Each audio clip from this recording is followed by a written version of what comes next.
안녕하십니까. 이하울 목사입니다. 오늘은 윤석열과 요나의 표적이란 제목으로 말씀을 전하겠습니다. 마태복음 16장 4절에 보니 악하고 음란한 세대가 표적을 구하나 요나의 표적 밖에는 보여줄 표적이 없나니라고 했습니다. 구약 성경 요나서에 보면 요나라는 인물이 나옵니다. 요나는 니느웨로 가라는 하나님의 명령을 거역하고 다시스란 곳으로 가다가 풍랑을 만나 물고기 뱃속에서 3일 동안 죽었다가 살아난 선지자입니다.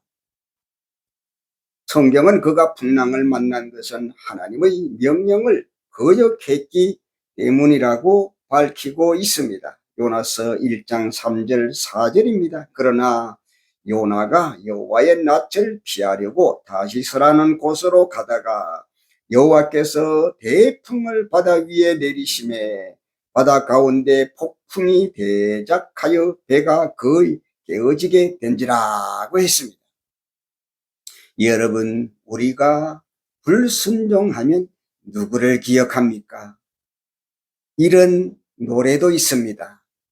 불순종한 요나와 같이도 방황하던 나에게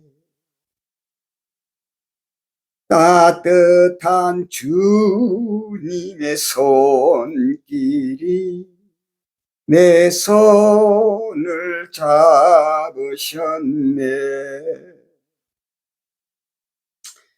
요나라는 선지자는 불순종을 상징해주는 대표적인 인물로 우리가 알고 있습니다. 그런데 예수님은 당신이 죽었다가 살아날 것에 대한 말씀으로 요나의 표적에 대하여 언급을 하셨습니다. 참으로 이해하기 힘든 말씀이 아닐 수 없습니다. 왜냐하면 요나는 불순종하다가 물고기 뱃속에 들어갔기 때문입니다. 그러나 예수님의 십자가 사건은 순종을 상징해 주는 사건입니다. 예수님은 죽기까지 복종하심으로 십자가에 죽으셨고 무덤에서 3일 만에 살아나셨습니다. 어떻게 보면 요나의 사건과는 정반대입니다. 참으로 이해하기 힘든 말씀이 아닐 수 없습니다. 그러면 예수님은 왜 이렇게 말씀하셨고 무슨 뜻으로 이렇게 말씀하셨을까요? 첫째는 이 말씀은 그 시대의 패역함을 드러내기 위한 말씀입니다. 누가복음 11장 29절입니다. 무리가 모였을 때에 예수께서 말씀하시되 이 세대는 악한 세대라. 표적을 구하나 요나의 표적 밖에는 보일 표적이 없나니라.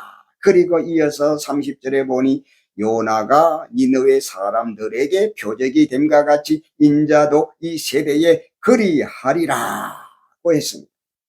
그러고 나서 32절입니다. 심판 때에 니느웨 사람들이 일어나 이 세대 사람을 정죄하리니 이는 그들이 요나의 전도를 듣고 회개하였음이니와 요나보다 더 큰 이가 여기 있느니라. 마태복음 12장 39절 40절에는 이렇게 말씀했습니다. 그때에 서기관과 바리새인 중 몇 사람이 말하되 선생님이여 우리에게 표적 보여주시기를 원하나이다. 예수께서 대답하여 가라사대 악하고 음란한 세대가 표적을 구하나 선지자 요나의 표적 밖에는 보일 표적이 없느니라. 여러분, 악한 것과 음란한 것은 친구입니다. 음란한 것이 악한 것이고 악한 것은 음란에서 나옵니다. 음란하다는 것은 영의 더러움, 즉 세속의 영과 하나 된 것을 말합니다. 예수님은 지금 어떤 개인을 두고 말씀하신 것 아닙니다. 그 시대를 두고 그렇게 말씀하셨습니다. 여러분, 이런 사람들이 지금 예수님께 무엇을 구하고 있습니까? 이런 사람들이 구하는 표적이 무엇일까요? 뭘 보여달라는 것입니까? 지금 그들은 예수님께 하늘로서 온 사람이라는 증거를 보여달라는 것입니다. 마태복음 16장 1절로 4절입니다. 바리새인과 사두개인들이 와서 예수를 시험하여 하늘로서 오는 표적 보이기를 청하니 예수께서 대답하여 가라사대 너희가 저녁에 하늘이 붉으면 날이 좋겠다 하고 아침에 하늘이 붉고 흐리면 오늘은 날이 굳겠다 하나니 너희가 청기는 분별할 줄 알면서 시대의 표적은 분별할 수 없느니라. 분별할 수 없느냐? 악하고 음란한 세대가 표적을 구하나 요나의 표적 밖에는 보여줄 표적이 없느니라. 하늘로서 오는 표적이란 당신이 하나님으로부터 왔다는 증거를 보여달라는 것입니다. 그러면 믿어주겠다는 것입니다. 여러분, 예수님이 하늘로부터 오신 증거가 무엇입니까? 그분의 탄생 자체가 증거하고 있습니다. 그분의 삶 자체가, 그리고 그분의 말씀 자체가 증거하고 있습니다. 그분이 행하는 여러 가지 사역들, 기적들이 증거하고 있습니다. 안전뱅이가 일어나고 소경의 눈이 열리고 문둥이가 깨끗함을 받으며 누가복음 4장 18절입니다. 주의 성령이 내게 임하셨으니 이는 가난한 자에게 복음을 전하게 하시려고 내게 기름을 부으시고 나를 보내사 포로된 자에게 자유를, 눈먼 자에게 다시 보게 함을 전파하며 눌린 자를 자유케 하고 주의 은혜의 해를 전파하게 하려 하심이라고 했습니다. 이 말씀은 이사야 선지자가 메시아가 오시기 전 이미 700년 전에 예언해 놓은 말씀입니다. 예수님은 자신이 하늘로서 오신 분이라는 것을 이 말씀을 증거로 입증을 했습니다. 여러분, 이것보다 더 확실한 증거가 무엇입니까? 이 약속의 성취가 바로 그분이 하늘로서 오신 분임을 증거하고 있습니다. 메시아가 아니고는 그 누구도 할 수 없는 일을 하셨습니다. 그런데 무슨 증거를 보여달라는 것입니까?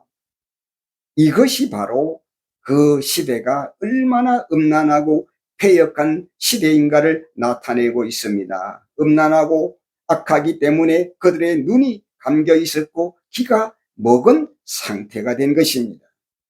예수님은 지금 요나의 사건을 통하여 그 당시의 니느웨보다 더 패역한 세대가 바로 오늘의 이 시대임을 책망하고 계십니다. 니느웨 사람들은 뒤늦게라도 회개하고 돌아왔지만 그들은 끝내 예수님을 거부하고 결국 십자가에 못을 박아 죽였습니다. 예수님은 이미 당신이 어떻게 버림받을 것을 알고 계셨습니다. 이제 두 번째입니다. 이제 두 번째. 요나는 결코 불순종을 상징하는 그런 인물이 아니라는 것을 말씀하고 계십니다. 다시 한번 말씀드립니다. 요나는 결코 불순종을 상징하는 그런 인물이 아니라는 것을 말씀하고 계십니다. 누가복음 11장 30절에 보니 요나가 니느웨 사람들에게 표적이 됨과 같이 인자도 이 세대에 그리하리라고 했습니다. 예수님께서는 요나를 두고 니느웨 사람들에게 표적이 되었다고 했습니다. 그리고 누가복음 11장 32절입니다. 요나보다 더 큰 이가 여기 있느니라고 했습니다.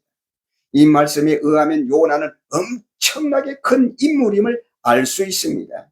뭐뭐보다 더 크다고 할 때는 엄청나게 큰 것과 비교해서 크다고 할 때 사용되는 말입니다. 여러분, 요나가 무엇을 했기에 이렇게 큰 인물이라고 칭찬을 하신 것입니까? 우리가 알고 있는 요나는 불순종하다가 얻어터진 인물로 알고 있지만 예수님은 요나의 불순종에 대하여 언급하신 적이 없습니다. 그리고 성경 어디에도 요나가 불순종의 사람이라고 언급된 곳이 없습니다. 우리는 마치 요나가 불순종하다가 큰 풍랑을 만난 후 새 사람이 된 것처럼 알고 있습니다. 그런데 예수님이 칭찬하신 것은 새 사람이 된 후의 모습을 두고 하신 것만은 아닙니다. 물론 그가 나중에 회개하고 전도자가 된 것은 사실입니다. 그러나 우리는 요나의 불순종에 대한 의미를 처음부터 자세히 살펴볼 필요가 있습니다. 왜냐하면 요나의 불순종이 오히려 니느웨의 백성들을 살렸기 때문입니다. 다시 말씀드립니다. 요나의 불순종이 오히려 니느웨의 백성들을 살렸습니다. 여러분, 만약 요나가 불순종하지 않고 처음부터 니느웨로 갔다고 생각해 봅시다. 어떻게 되었을까요? 니느웨 백성들이 회개하고 요나를 환영했을까요? 저는 그렇게 생각을 하지 않습니다. 이 놈이 감히 여기가 어디라고 함부로 주둥이를 놀려? 어쩌면 그 길이 죽음의 길이 되었을지도 모릅니다. 요나는 이러한 사실을 그 누구보다 잘 알고 있었습니다.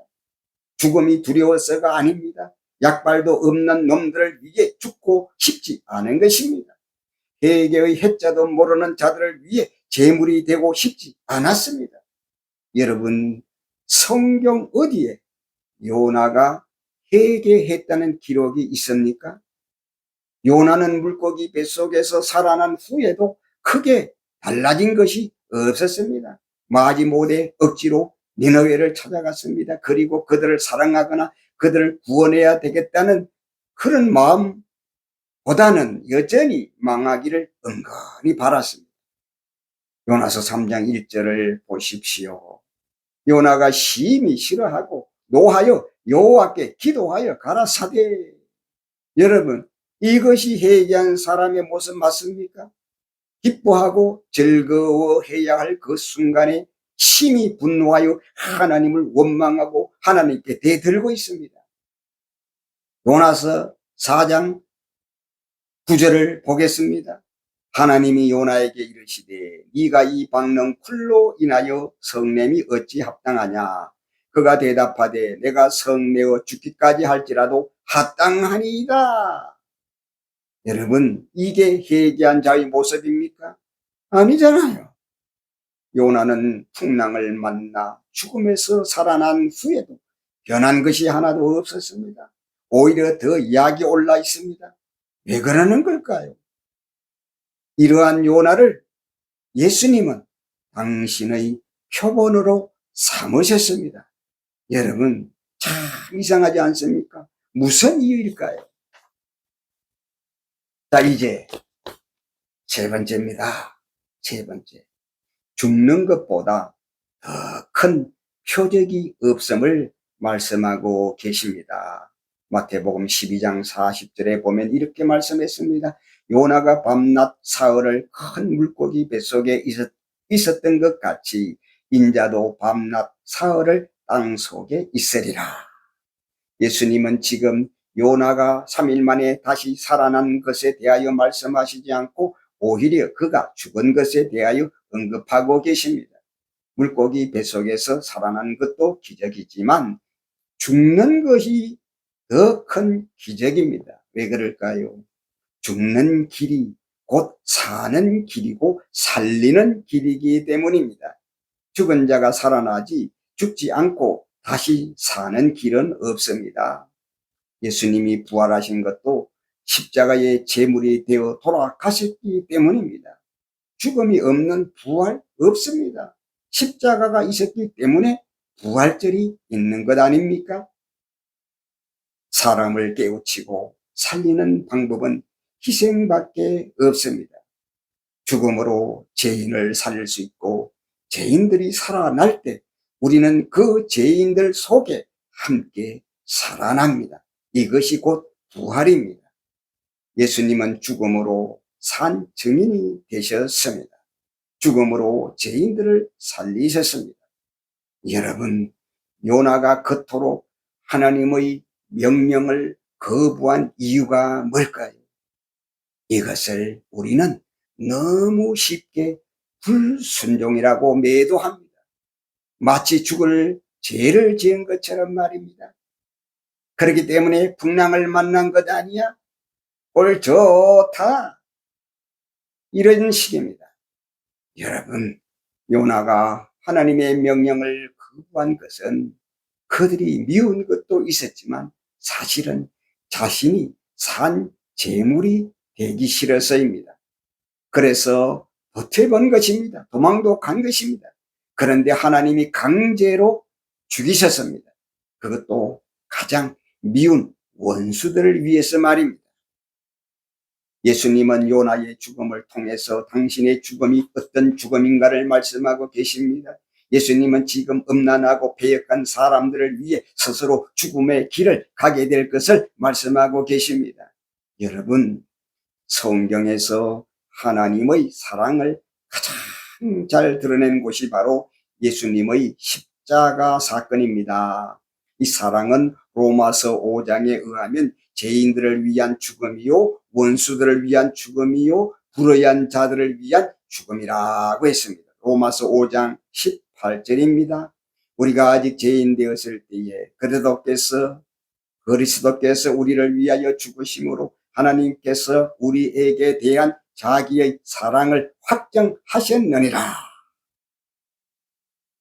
여러분, 성경에서 이러한 사랑을 가장 잘 드러낸 책이 있는데 어떤 책일까요? 성경에는 하나님의 사랑을 4가지 차원에서 드러내고 있습니다. 첫째는 누가복음 15장에 나오는 탕자의 비유입니다. 이런 양을 찾고 이런 아들을 기다리는 모습에서 하나님은 잃어버린 영혼을 어떻게 사랑하고 계시는가를 보여주고 있습니다. 둘째는 아가스를 통해서 드러난 남녀의 사랑 이야기입니다. 솔로몬과 술람미 여인은 서로 그리워하면서 밤잠을 못 잡니다. 솔로몬은 왕의 체면도 버리고 술람미 여인을 찾아다닙니다. 술람미 여인은 신발이 벗겨진지도 모른 채, 머리가 엉클어진지도 모른 채 솔로몬을 찾아 헤매고 다닙니다. 솔로몬이 산으로 가면 술람미는 들판으로 가고, 솔로몬이 들판으로 가면 술람미는 산으로 가고, 서로 엇갈리게 찾아다닙니다. 여러분, 솔로몬의 여인들이 1,000명입니다. 그런데 그 모든 여자들을 다 놔두고 한 미천한 소녀 술람미에게 미쳐 정신을 못 차립니다. 그래서 어떤 시인이 이렇게 고백을 했습니다. 사랑이란 1,000개의 안경을 써도 당신밖에 보이지 않는 것인가? 다시 한번 말씀드릴게요. 사랑이란 1,000개의 안경을 써도 당신밖에 보이지 않는 것인가? 그토록 다짐을 하건만 사랑은 알 수 없어요. 사랑으로 눈먼 가슴은 진실 하나에 울지요. 그대 작은 가슴에 심어진 사랑이여, 상처를 주지 마오 영원히. 끝도 시작도 없이 아득한 사랑의 미로여.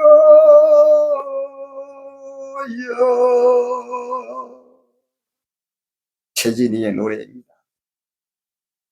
이제 셋째는 호세아서에 드러난 사랑 이야기입니다. 호세아가 어떻게 방탕한 아내 고멜을 사랑했는가를 통해 남편이 아내를 용서하고 사랑하는 이야기입니다. 여기서 남편은 하나님을 사랑하고 아내는 주님의 몸된 교회를 상징해 주고 있습니다. 참으로 놀라운 일입니다. 그리고 마지막 4번째 사랑 이야기입니다. 바로 오늘 여러분들과 함께 생각해 보고자 하는 요나서를 통해 드러난 사랑 이야기입니다. 요나를 통해 니느웨를 어떻게 사랑했는가를 보여주는 사랑의 스토리. 여러분, 성경에서 가장 하나님의 사랑을 잘 드러낸 책이 바로 요나서입니다. 요나서, 우리가 알고 있는 불순종한 그 요나를 통해 계시된 하나님의 사랑은 예수 그리스도의 십자가 사건을 그대로 보여주고 있습니다. 한마디로 말하면 그 사랑은 원수까지 사랑한 사랑이며 인종을 초월한 우주적 사랑입니다. 그래서 누가복음 11장 29절에 이렇게 말씀을 한 것입니다. 예수께서 말씀하시되 이 세대는 악한 세대라. 표적을 구하되 요나의 표적밖에는 보일 표적이 없느니라. 다른 것으로는, 다른 그 무엇으로도 그들을 감동시킬 수가 없고 그들을 깨우칠 방법이 없습니다. 그래서 요나의 표적밖에 보여줄 표적이 없다는 것입니다. 이건 무엇입니까? 당신이 재물이 되겠다는 것입니다. 요나가 재물이 된 것처럼. 여러분, 그리고 이어서 30절을 보니 이렇게 말했습니다.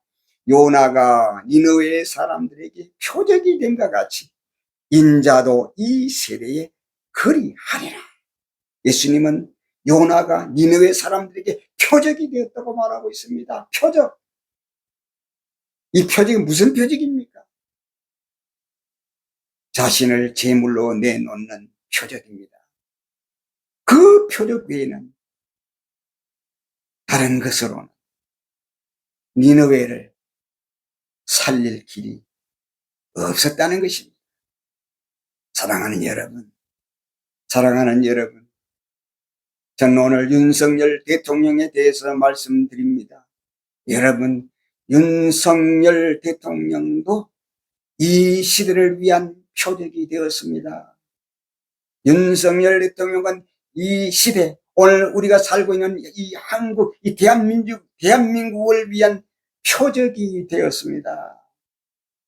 우리는 윤석열을 통해 이 시대의 패역함을 볼 수 있어야 합니다. 이 시대의 완악함을 볼 수 있고 이 시대의 더러움을 볼 수 있어야 합니다. 그분의 아픔과 고통, 눈물을 보면서 하나님의 아픔과 눈물을 볼 수 있어야 합니다. 윤석열을 통해서 요나의 고통을 볼 수 있고 예수님의 고통을 볼 수 있습니다. 니느웨가 회개하고 돌아온 것처럼 오늘 우리 한국 교회가 먼저 깨어나 이 나라가 다시 살아나는 역사가 있기를 주님의 이름으로 축원합니다. 오늘 설교는 여기서 마치겠습니다. 그리고 다음에 이어서 윤석열과 요나의 표적에 대해서 계속 아주 중요한 말씀을 드리고자 합니다. 기대해 주시기 바랍니다. 감사합니다. 아멘.